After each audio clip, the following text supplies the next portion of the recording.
If the lights are dim and the engine cranks slowly, it's likely a weak battery.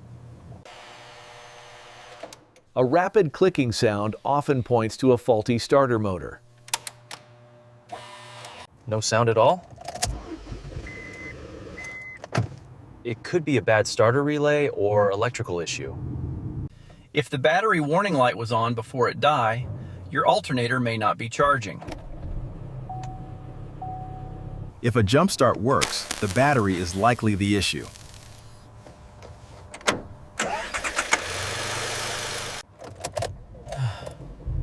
If it starts but dies quickly, the alternator may have failed.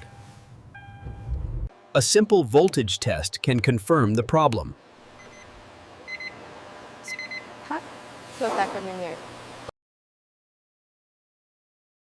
Replacing the faulty part restores reliable starting.